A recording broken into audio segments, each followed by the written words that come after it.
kepada Rasulullah Shallallahu Alaihi Wasallam. Sebelumnya, izinkanlah saya memperkenalkan diri. Saya Ayu selaku MC pada kegiatan ini yang akan memandu jalannya acara pada malam hari ini.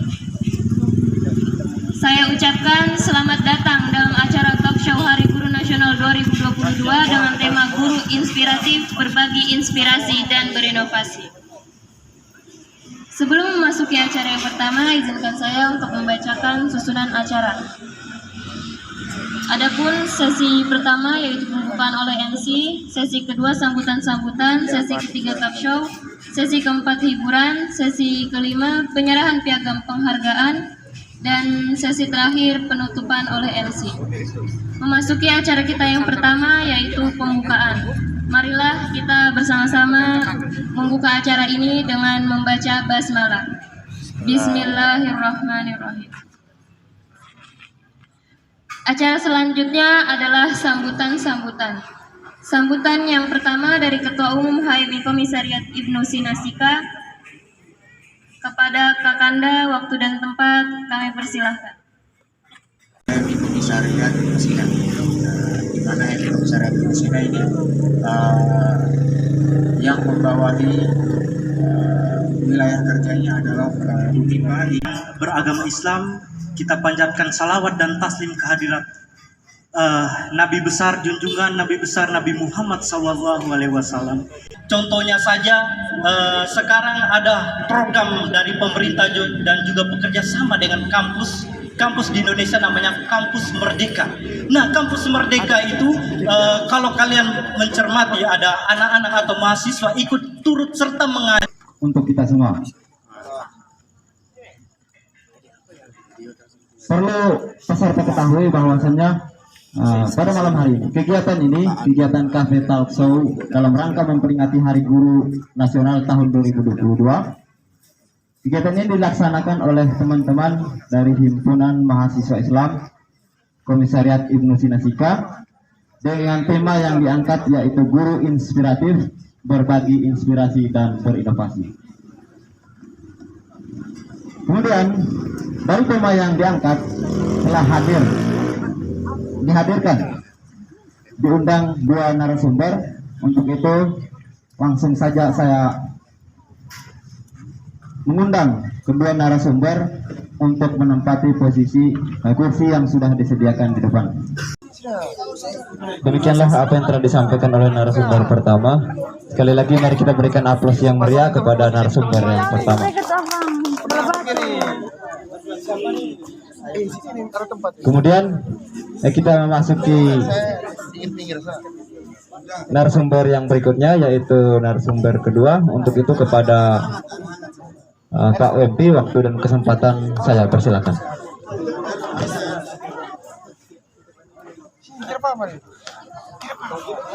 Baik, selamat malam untuk kita semua. Apa kabar? Halo. Ya, jadi sebelum saya memulai, saya mengharapkan supaya kita menjadi pendengar yang aktif dan setia, ya. Karena ketika kami berbagi tentang apa yang pernah kami alami, tentunya pasti akan memberikan dampak kepada teman-teman semua, ya. Baik, terima kasih banyak. Mungkin ada satu hal yang perlu kita pahami bersama, yaitu adalah fokus, ya. Kalau seandainya masing-masing individu hadir pada malam hari ini di tempat ini memiliki tujuan, pastinya akan fokus.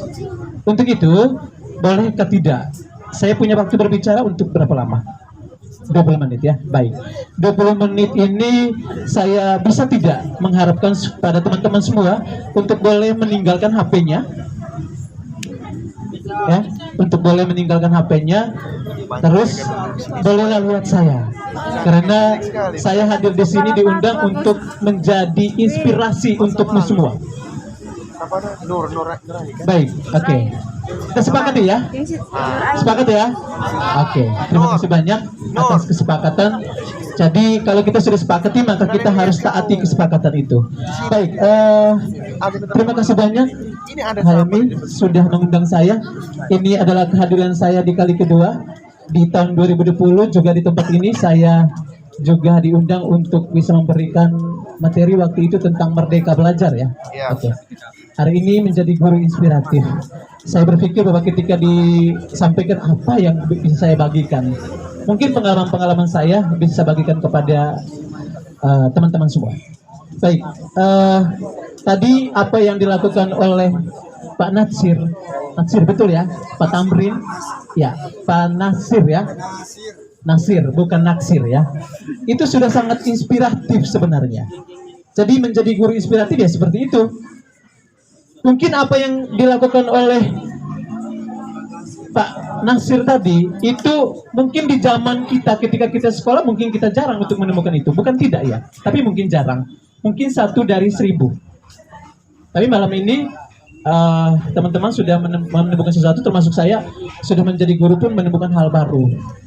Jadi ada inspirasi yang saya dapatkan dari beliau. Oh iya, ternyata ketika menjadi guru SD harus seperti itu, harus menyenangkan. Agak berbeda ketika kami yang di jenjang agak ke atas sedikit SMA, mungkin agak-agak sedikit jaim ya, karena yang berhadapan dengan kita juga ada yang tingginya lebih besar daripada kami, mungkin ada yang fisiknya lebih besar gitu, walaupun umurnya di bawah ya gitu. Baik, perkenalkan, nama saya Pak Wempi Seda. Saya adalah guru bahasa dan sastra Indonesia. Saat ini saya tercatat aktif sebagai guru di SMA Baktiar Sama Omere, dan saya adalah salah satu guru yang saat ini dipercayakan oleh Kementerian Pendidikan, Riset dan Teknologi sejak tahun 2020 berada di program guru penggerak. Di angkatan pertama di Kabupaten Sika kami 8 orang, guru SMA-nya cuma saya, Saudara Tamfores dan Lembata, yang lolos seleksi dari kami 44.000 lebih seluruh Indonesia. Yang lolos saat itu kami hanya ada 615. Dan untuk NTT kami hanya di angkatan pertama itu kami hanya 18 orang, 8-nya dari Kabupaten Sika, dan untuk guru SMA-nya cuma saya. Saya angkatan pertama menjadi pendamping ya, dan ditugaskan oleh P4TK Penjas BK sebagai satker kami waktu itu untuk mendampingi guru-guru di Kabupaten Manggarai Barat di Labuan Bajo selama kurang lebih setahun. Gitu.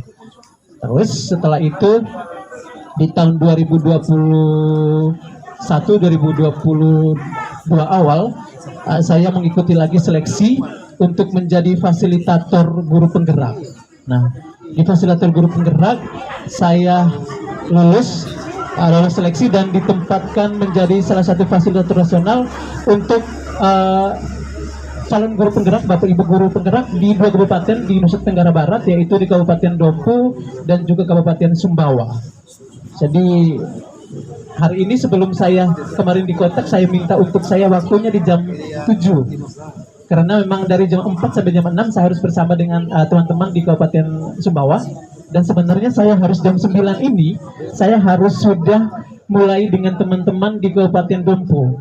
Tapi sayangnya saya memang harus tidak bisa ini, saya bisa komunikasi mereka karena memang saya di jam 7.15 sebelum jam 6.45 itu saya sudah hadir di sini, karena saya tahu bahwa undangan adalah jam 7 kita mulai itu, karena memang bukan sombong tapi memang kita punya deadline waktu seperti itu gitu. Jadi ini mungkin salah satu inspirasi yang saya berikan kepada teman-teman semua, bahwa hidup itu kita butuh disiplin terhadap waktu dan punya komitmen gitu.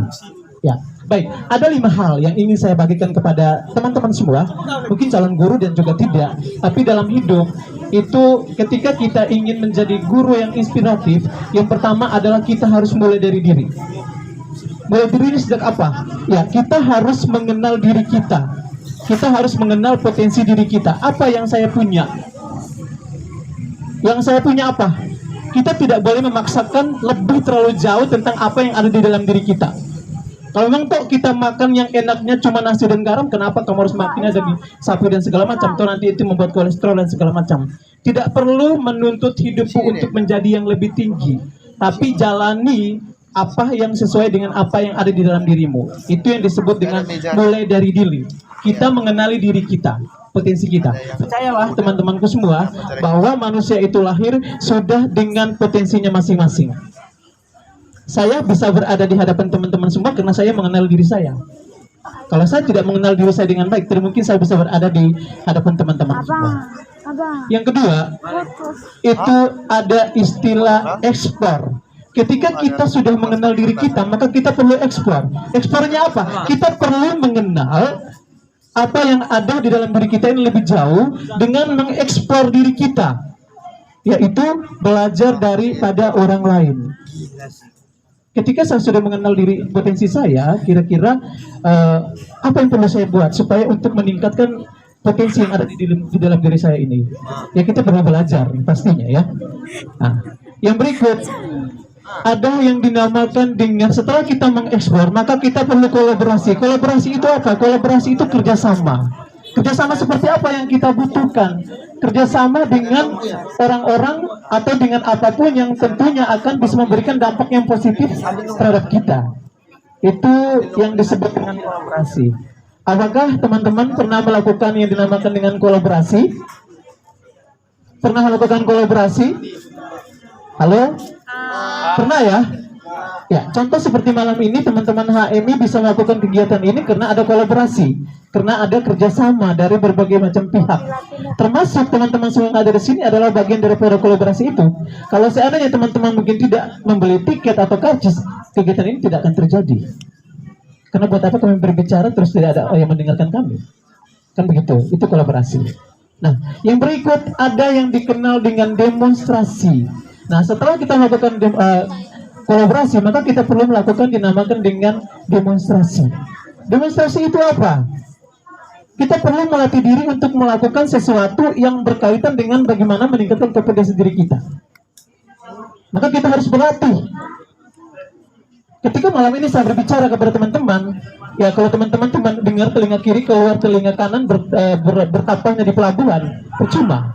Tapi ketika kalau seandainya saya berbicara, teman-teman mendengarkan, meresapi, oh iya, mungkin cara berbicara saya, mungkin cara berbicara, cara berdiri saya, cara menyampaikan, mungkin ada yang bisa menjadi inspirasi ya, bisa diambil, dicuri. Oh ya, ternyata seperti ini. Latih. Mungkin punya ketakutan untuk tidak berani berbicara di depan orang, latih di depan cermin. Itu disebut dengan demonstrasi. Ya. Dan yang terakhir yang perlu saya katakan teman-teman kepada teman-teman semua adalah aksi nyata. Apa itu aksi nyata? Perlu kita berbuat. Aksi nyata itu perlu kita berbuat. Kita melakukan aksi seperti apa? Ya, teman-teman, saya tidak ingin memberikan contoh yang terlalu jauh, bahwa ketika teman-teman sudah hadir di malam hari ini, teman-teman sudah melakukan aksi nyata yang baik. Bahwa ketika mendengarkan pengumuman atau penyampaian dari HMI bahwa ada kegiatan ini, teman-teman akan tentunya merespon dong ya. Oke, setelah itu merespon dengan apa? Dengan membeli karcisnya. Setelah membeli karcis, ya hadir untuk mendengarkan apa yang disampaikan dalam tema ini. Nah, itu aksi nyata. Nah, ada hal unik yang harus kita lakukan untuk bisa menjadi manusia yang memiliki inspirasi atau inspiratif, adalah kita harus menurunkan ego kita. Harus menurunkan ego kita. Dan ini adalah salah satu hal yang tersulit, yang mungkin tidak akan bisa dilakukan oleh orang lain. Walaupun mungkin akan dilakukan, tapi kemungkinan 0 sekian untuk menurunkan ego kita. Kalau seandainya saya mengikuti ego saya, maka ketika jam 9 saya belum diberi semua percaya, saya pulang. Karena saya sudah punya deadline waktu. Gitu. Tapi bagaimana saya harus bisa menurunkan ego saya untuk bisa memenangkan diri saya, mengorbankan diri saya untuk bisa berada dengan teman-teman. Nah, hal-hal kecil ini yang perlu kita lakukan. Teman-teman semua akan menjadi guru. Ketika menjadi guru, maka jadilah guru yang inspiratif. Seperti apa inspiratifnya? Guru yang selalu dikangeni oleh setiap peserta didiknya. Ya, harus menjadi guru yang selalu dikangeni oleh peserta didiknya. Nah, dari itu maka perkembangan zaman semakin hari itu semakin berbeda. Beda antara zaman dulu ketika gurunya mengajar pegang kapur, ketika kau di belakang tidak memperhatikan maka akan kena pelebas, akan dilempar dengan kapurnya. Pernah ada yang mengalami itu? Pernah. Diusir dari kelas, ada yang disuruh pegang telinga berdiri dan segala macam, ada yang ditempeleng, dicubit, diskorsing. Saya dulu pernah, saya alumni Semansa, tahun 2007 pernah waktu itu di apel bendera pagi-pagi karena jadi siswa yang bolos ke belakang lewat masjid. Pernah, saya dulu pernah nakal jadi lewat. Selama seminggu datang harus lapor diri kepada kepala sekolah. Saya berjanji tidak akan mengulangi perbuatan lagi. Dan hari Senin itu saya pernah dihukum, harus berani bilang hukum atau punishment ya, hormat bendera, angkat kaki 1. Nah, itu adalah hal yang dilakukan pada zaman itu. Dan itu akan membekas. Wahai teman-temanku semua, sadarilah bahwa anak ketika dia melakukan sesuatu, ketika kamu menjadi guru nantinya ya, anak ketika dia melakukan sesuatu tentunya dia punya alasan. Ya, maka pandangilah anak itu memberikan analogi kepada Anda semua bahwa coba lihat, contoh ada 2 gelas, 1 gelas kosong, 1 gelas yang berisi air. Kira-kira teman-teman memilih yang mana? Gelas yang kosong atau gelas yang berisi air? Berisi air. Berisi air ya? Berisi air. Kenapa memilih berisi air? Saya ke mantan mahasiswa saya ini. Baik, kenapa saya pilih yang berisi air? Karena air itu kita bisa minum untuk melepas dahaga. Saya pikir kalau untuk airnya kan belum tentu kita mendapatkan air.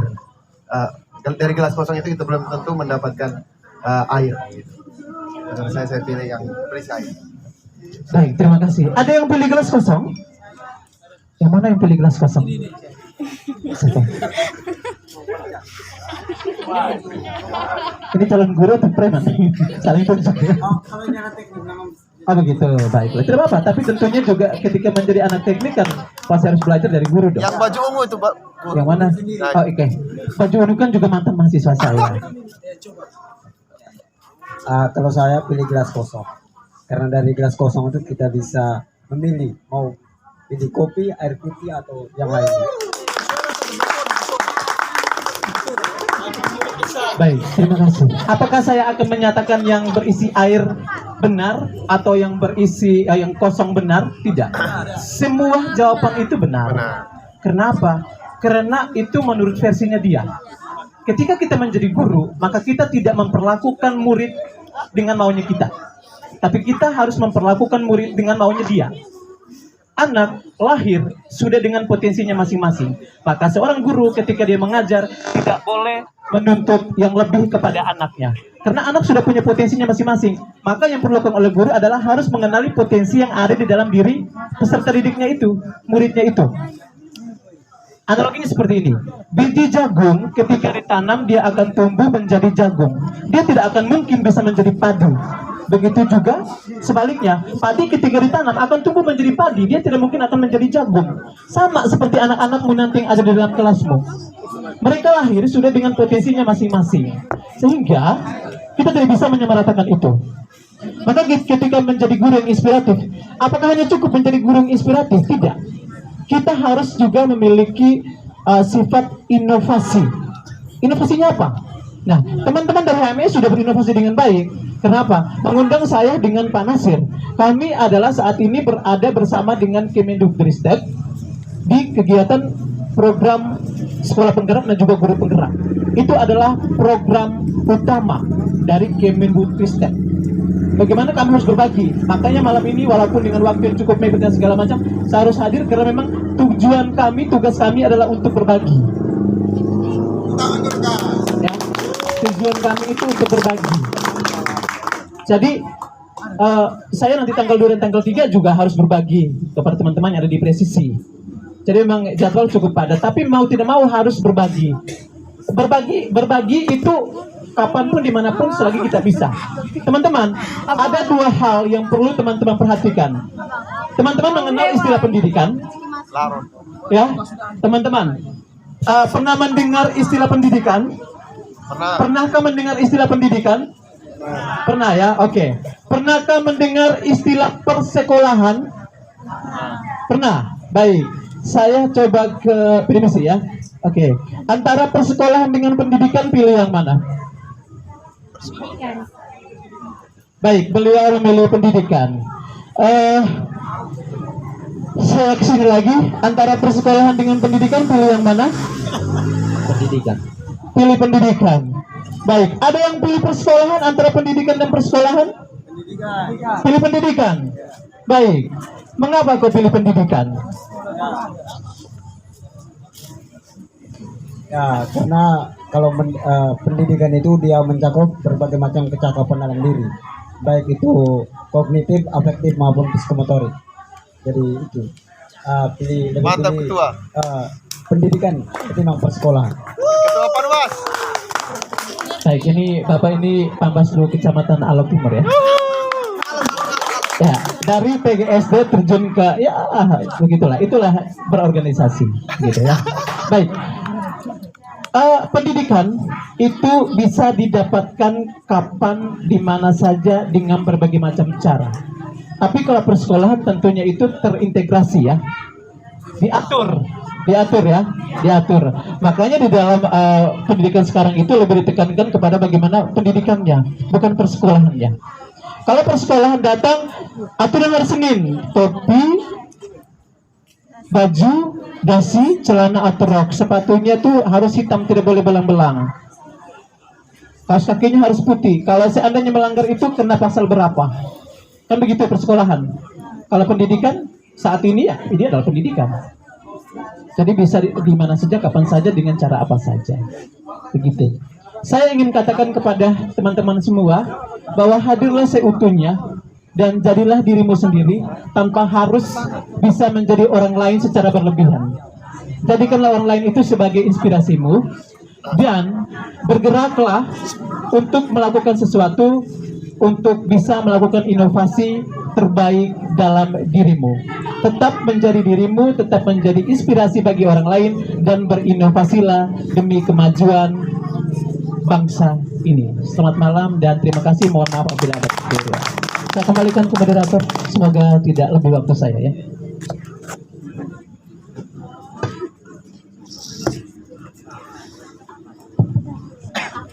Baik, demikianlah apa yang telah disampaikan oleh narasumber kedua. Semoga bermanfaat untuk kita semua. Sekali lagi mari berikan aplaus untuk narasumber kedua.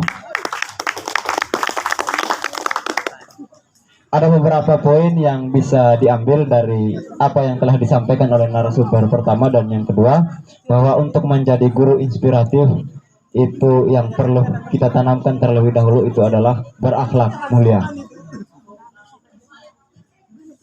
Lalu kemudian ada beberapa poin lagi, tentunya teman-teman semua sudah sama-sama menyimak tadi. Lalu kemudian kita memasuki sesi berikutnya, yaitu sesi tanya jawab. Untuk itu dalam sesi ini saya membagi menjadi dua sesi. Pada sesi pertama itu saya memberikan kesempatan kepada 3 penanya. Untuk itu kepada ketiga penanya pertama, waktu dan kesempatan saya persilakan untuk mengacungkan tangan bila ingin bertanya. Ayo bertanya. Adik-adik dari PGSD, silakan. Guru inspiratif nih. Ya, sudah satu. Nah itu, satu lagi ayo. Sekali lagi saya sampaikan, ya sudah 2.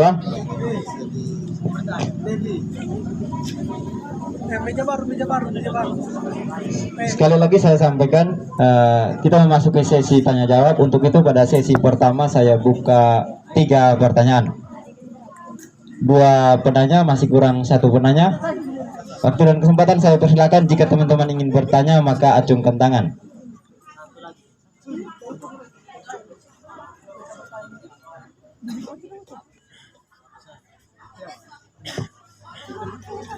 Ya, karena memang hanya 2 saja, maka saya tutup pertanyaannya. Langsung saja saya berikan kesempatan kepada penanya pertama. Pertanyaannya adalah, sesinya adalah nanti penanya memperkenalkan diri, lalu kemudian pertanyaannya ditujukan kepada narasumber yang keberapa, yang pertama atau yang kedua. Untuk itu kepada penanya pertama, waktu dan kesempatan saya persilakan. Ya baik, terima kasih sebelumnya moderator. Saya bertanya singkat saja, Pak Ketua. Ya baik, saya bertanya terkait dengan sebelum saya ke sini, kata Pak Nasir tadi, kita harus punya inspirasi, minimal kita sampai di sini. Dan inspirasi saya sampai di sini bahkan kita tinggalkan pekerjaan-pekerjaan lain. Saya berharap forum ini adalah forum mahasiswa. Itu yang pertama. Saya berpikir bahwa forum ini akan menjadi forum yang lebih dialogis, mendiskusikan terkait dengan perkembangan guru, perkembangan dunia pendidikan, dan perkembangan teknologi, di mana peran guru dalam menghadapi tantangan zaman bukan hanya persoalan bagaimana kita bisa menjadi seorang speak yang baik. Saya rasa teman-teman di Himpunan Mahasiswa Islam kalau bicara speak tidak boleh diajarkan, karena mereka akan diajar, dikutuk sama organisasinya dari lahir alamnya. Artinya dari sana memang anak-anak HMI itu kalau mengolah bicara itu dia tidak bisa diajarkan lagi, dia sudah fasih begitu. Nah, saya berharap tadi ini kita harapan dulu, karena Pak Nasir bilang tadi harapan pesawat-pesawat ini. Jadi saya berharap forum ini akan menjadi forum lebih dialogis, mendiskusikan perkembangan guru, mendiskusikan bagaimana posisi guru dalam mempersatu pikiran negara. Karena kalau kita lihat organisasi Himpunan Mahasiswa Islam bergerak di bidang umat dan bidang bangsa, mestinya adalah guru mengambil peran kayak bagaimana supaya apa yang dicita-citakan oleh HMI malam ini dalam program-program kegiatannya itu bisa menjadi solusi dalam menangkal guru-guru yang inspiratif itu. Nah, yang pertama itu harapan saya. Nah, inti pertanyaan saya adalah di manakah letak guru yang menjadi guru inspiratif berdasarkan perkembangan modernisasi zaman yang sesuai dengan perkembangan teknologi. Nah, sekarang ini kan kalau mau dibilang perkembangan dunia pendidikan sekarang ini kan dia lebih ke teknologi. Bagaimana perang masyarakat society yang kemudian HMI menyebutkan masyarakat adil makmur. Nah, bagaimana posisi guru dalam mewujudkan dua instrumen, yaitu dua adil dan makmur itu, supaya masyarakat bisa menciptakan suatu yang masyarakat bisa mensupport apa yang menjadi agenda besar guru dalam menciptakan suatu agenda yang disebut sebagai adil makmur atau masyarakat madani. Nah, itu yang kita harus mendiskusikan malam ini. Saya berharap bahwa diskusi kita lebih elok di bidang-bidang itu dibanding kalau itu yang tadi itu yang apa lagi namanya, kalau kita di SC itu apa lagi namanya, S-Breaking, kita S-Breaking itu memang ada ruang-ruang training khusus, tapi ini adalah kita mendiskusikan pikiran guru sebenarnya. Nah, bagaimana saya berharap tadi itu pikiran Ki Hajar Dewantara sebagai pencetus pendidikan itu bisa didiskusikan malam ini menjadi diskusi yang lebih enak dan lebih elegan. Mungkin hanya itu yang saya tanyakan tadi, peran guru saja.